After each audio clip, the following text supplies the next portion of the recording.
Good afternoon and welcome. I'm Jack Carpizzi, a senior at Montgomery Bell Academy. As I look out at today's crowd, I realize that I have a lot in common with many of you. And with some of you, our interests are very different. When my parents first asked me if I would like to look at MBA, I have to admit, I was nervous and afraid. I didn't share the same level of enthusiasm that many of my current classmates had when they applied. I was afraid of leaving a school that all my friends went to, a school where kids rarely left, but instead began in kindergarten and graduated their senior year. Whether this is your first time on MBA's campus or your family has attended MBA from generation to generation, I hope to give you a few glimpses of what makes this place so caring, distinctive, and compelling. I remember sitting on my bed at home, thinking of a plan to halt my parents' encouragement of MBA, a plan that would allow me to hide from my fear of change. I would shadow a 7th grader for the day and then let my parents down easy, saying that I had given the school a chance, but it really wasn't for me. It's fair to say that my plan failed miserably.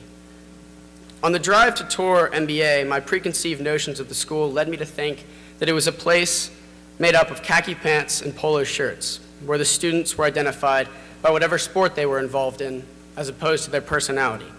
I now realize how naive a 6th grade boy can be. What stood out to me on that day in November of 2011 was a sense of community like no other one I've experienced. Behind every polo shirt or pair of khakis was a boy not unlike myself, complete with unique interests, passions, talents, and insecurities.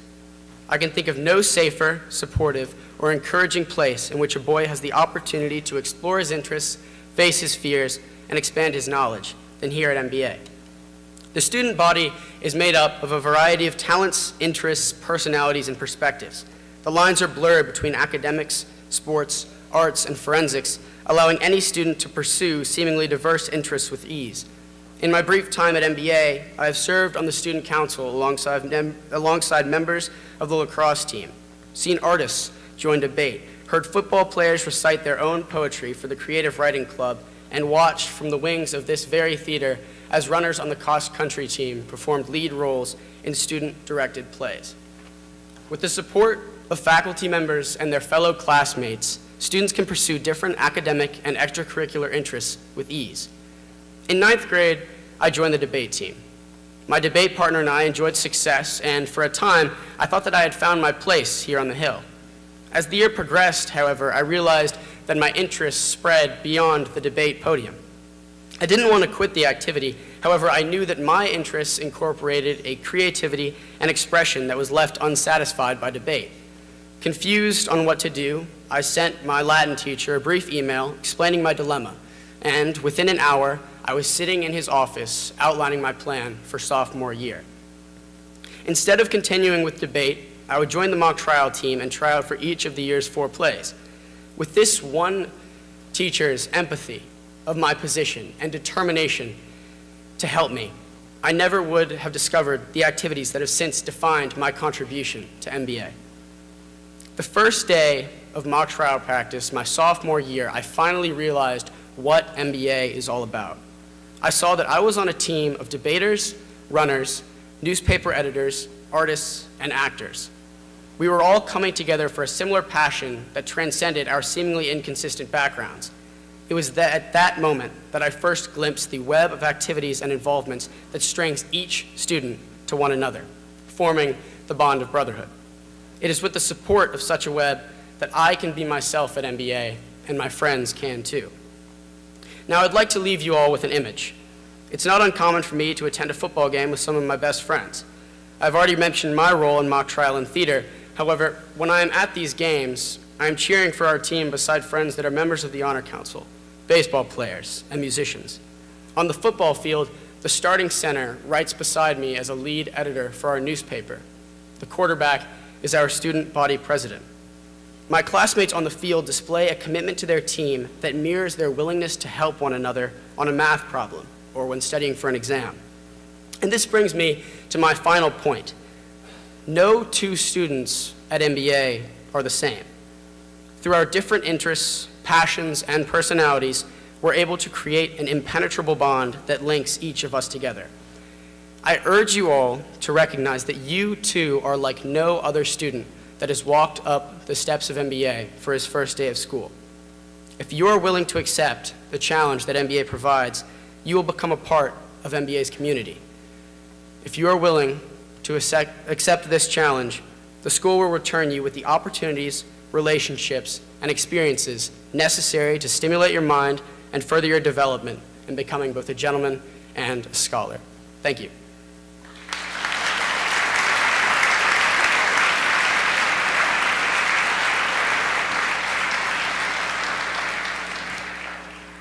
And now I'd like to introduce my good friend and fellow senior, Will Trotman, who will be performing Gentle on My Mind by Glenn Campbell. This song was chosen to represent that at first, MBA can seem very intimidating. However, as you spend more time here, you develop a deep sentiment and love for the school and your connection to it. So,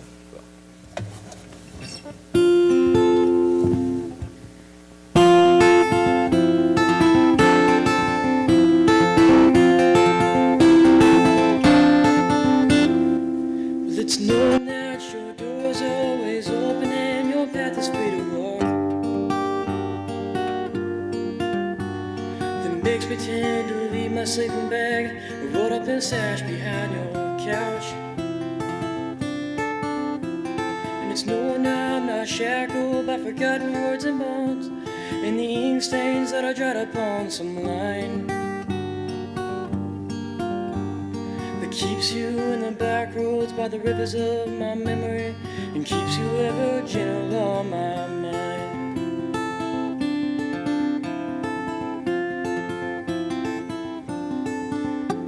It's not clinging to the rocks and ivy planted on these columns now that bind me, or something that somebody said because they thought we fit together walking. It's just knowing that the world would not be cursing or forgiving when I walked along some railroad track and find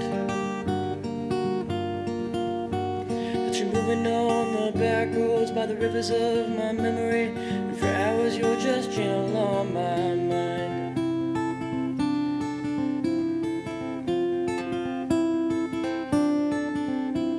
Though the wheat fields and the clotheslines and the junkyards and the highways come between us,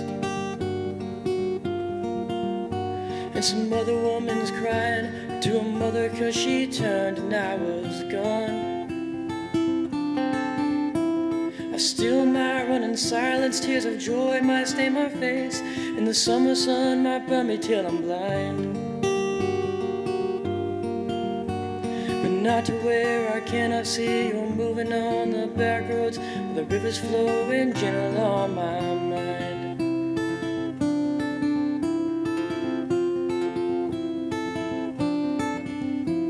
I dipped my cup of soup back from a gurgling, crackling cauldron on some train yard. A weird, roughening coal pile and my dirty hat pulled low across my face. Through cupped hands round the tin can, I pretend to hold you to my breast and find you're moving on the back roads by the rivers of my memory, ever smiling, ever gentle on my mind.